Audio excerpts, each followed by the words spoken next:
Dios le bendiga a cada uno de ustedes. Quien les habla, Manuel Frías. Quiero compartir con ustedes una serie de temas sobre enfoque legal de la Biblia.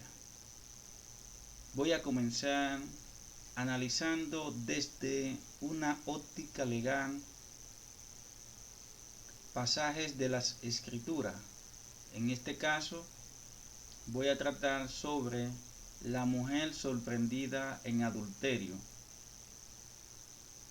Este pasaje bíblico los encontramos en el libro de Juan, capítulo 8 en adelante. La idea es poder ilustrar la actitud que tuvo Jesús frente a las circunstancias que se le presentaban haciendo uso de el Antiguo Testamento, que era la norma que regía a los judíos, a los hebreos.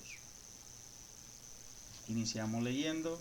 Entonces los escribas y los fariseos le trajeron una mujer sorprendida en adulterio, y poniéndola en medio le dijeron: Maestro, esta mujer ha sido sorprendida en el acto mismo del adulterio, y en la ley nos mandó Moisés apedrear a tales mujeres. Tú, pues, ¿qué dices? Mas esto decían tentándole para poder acusarle.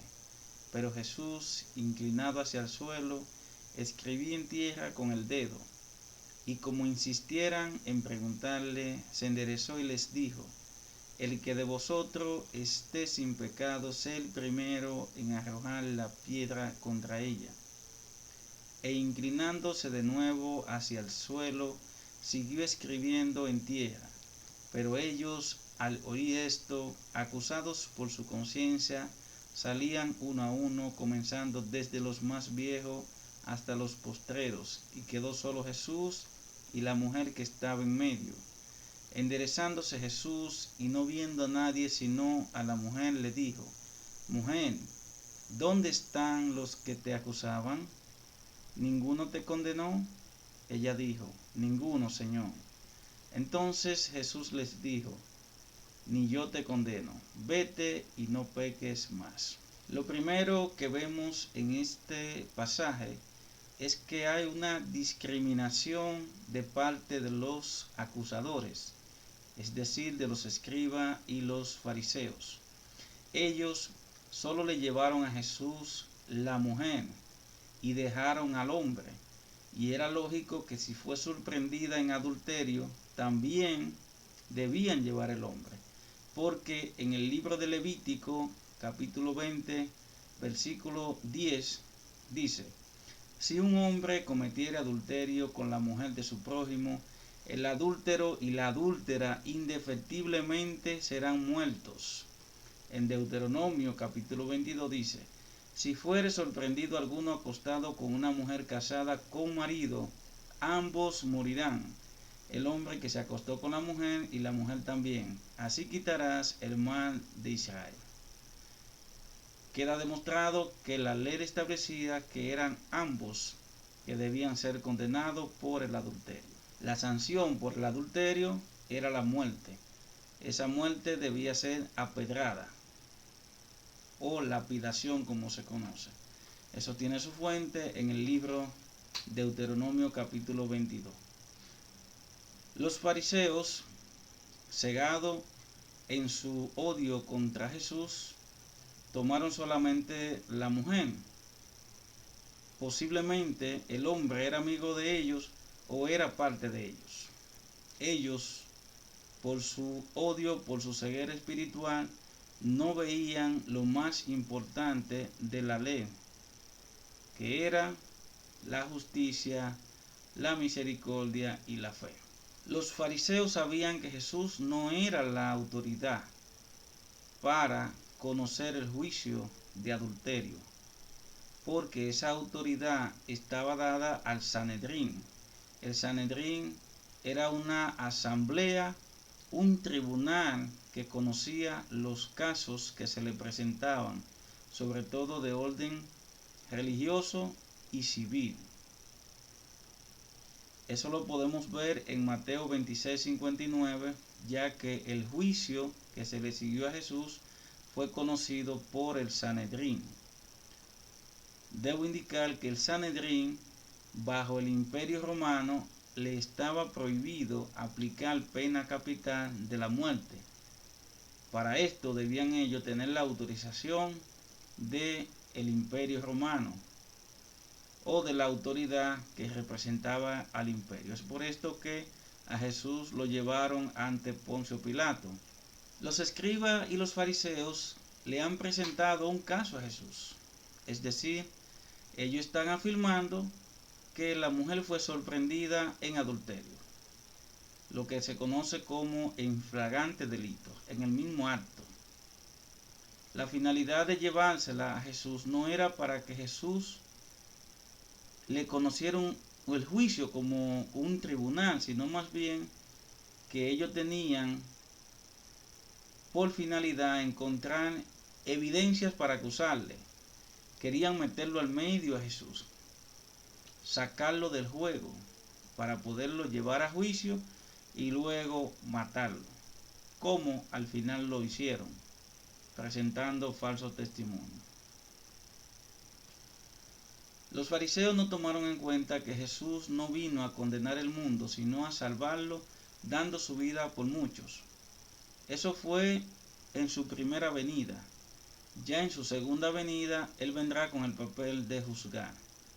Eso lo encontramos en Juan capítulo 3, verso 17.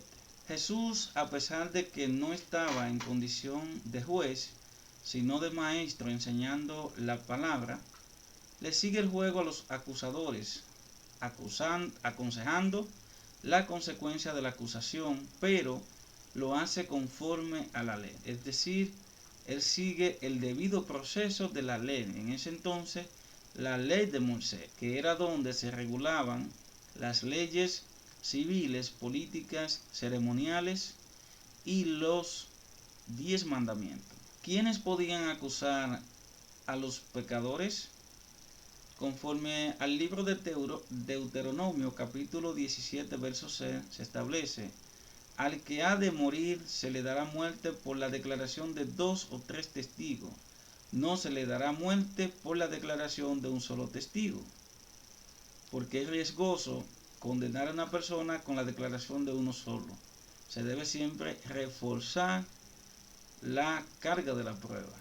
Jesús pasa de la acusación a la ejecución del culpable. Y esto lo hace Jesús porque ya los acusadores habían expresado lo que había sucedido con la mujer sorprendida, que fue en el mismo acto. Entonces ya la consecuencia, si hay un hecho donde una mujer y un hombre son sorprendidos, hay una ley que establece cuál es la consecuencia de ese pecado.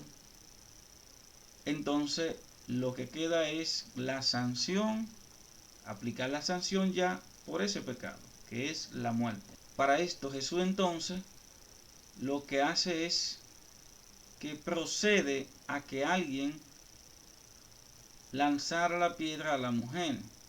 Y esto lo hace conforme a Deuteronomio capítulo 17 verso 7. Dice: la mano de los testigos caerá primero sobre él y para matarlo, y después la mano de todo el pueblo. Así quitará el mal de en medio de ti. Ustedes se preguntarán, ¿por qué Jesús condiciona el primer testigo acusador para lanzar la primera piedra? Es decir, cuando él pregunta, quien no tenga pecado, que tire la primera piedra. Jesús indicó que los fariseos y los escribas ignoraban lo más importante de la ley, que era, como se dijo al principio, la justicia, la misericordia y la fe.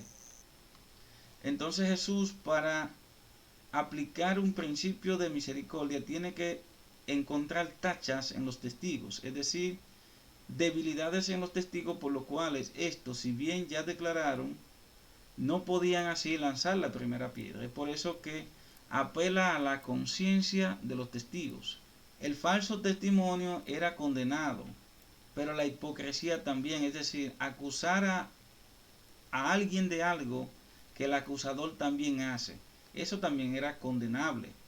Y los fariseos y los escribas sabían ese detalle. En Deuteronomio capítulo 19, verso 19 se dice: entonces le haréis a él lo que él intentaba hacer a su hermano, así quitará el mal de en medio de ti. Eso es cuando un testigo comete falsedad en su declaración. Si esos testigos eran falsos en su declaración, entonces se le iba a aplicar la misma sanción, muerte a pedrada. Pero también ya ellos sabían que estaban cometiendo una injusticia, una discriminación al dejar el hombre y solamente llevar la mujer. La consecuencia entonces para ellos, por esa injusticia, por esa discriminación, era una sanción. Pero ellos también, por el hecho de blasfemar contra Cristo, también merecían una sanción.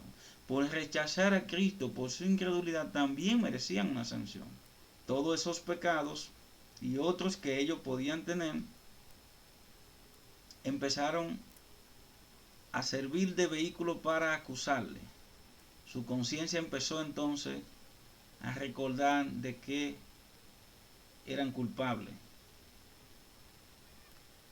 En el Salmo 50, verso 16, dice el salmista: pero al malo dijo Dios: ¿qué tienes tú que hablar de mis leyes y que tomar mi pacto en tu boca? Pues tú aborreces la corrección y echas a tu espalda mis palabras. Si veías al ladrón, tú corrías con él, y con los adúlteros era tu parte. Los fariseos y los escribas conocían ese texto bíblico. Y Jesús estaba escribiendo en la tierra. La palabra no dice que él escribía, pero lo que él escribía estaba siendo interpretado en ese momento por los escribas y los fariseos y se combinó con esa condición que Jesús le pone a los testigos. El que de ustedes no tenga pecado sea el primero en tirar la piedra. Guarda relación con lo que él estaba escribiendo, porque ellos lo entendieron y su conciencia empezó a acusarle. Ustedes se preguntarán: ¿y por qué Jesús termina liberando a la mujer en términos legales? Él lo hace por un acto de misericordia, pero basado en Deuteronomio capítulo 19, verso 15. Ya que la acusación solo se mantenía si los testigos acusadores permanecían en el juicio, declarando y lanzando la piedra, pues se sabe que todos se marcharon empezando por el más viejo. Es decir, al Jesús no tener ya los acusadores, los testigos enfrente, no podía terminar condenando a la mujer, porque no existían ya los testigos, y así lo establecía la ley. Al ello irse es como si retiraran la acusación, es un desistimiento. Ahora bien, al Jesús decirle vete y no peque más a la mujer, implícitamente está ratificando la acusación del adulterio contra la mujer, pero sin la consecuencia de la condena, porque Jesús no podía pasar por alto el pecado, es decir, tratar a la mujer en términos ya de consejero espiritual. Vete y no peques más, es decir, hay evidencia de que tú pecaste, no te voy a juzgar en términos legales. Por eso he utilizado una estrategia que estaba en la misma ley, por una debilidad de los acusadores, quienes eran también pecadores, para darte una oportunidad. Pero eso no significa que lo que tú hiciste está bien con ese consejo que le está dando. Vete y no peques más. Tiene la oportunidad de ser salvo, tiene la oportunidad de santificarte cada día. Ya en el próximo pasaje bíblico, Jesús se presenta como la luz del mundo. Bendiciones para cada uno de ustedes. Continuaremos con análisis legal de la Biblia desde una óptica jurídica.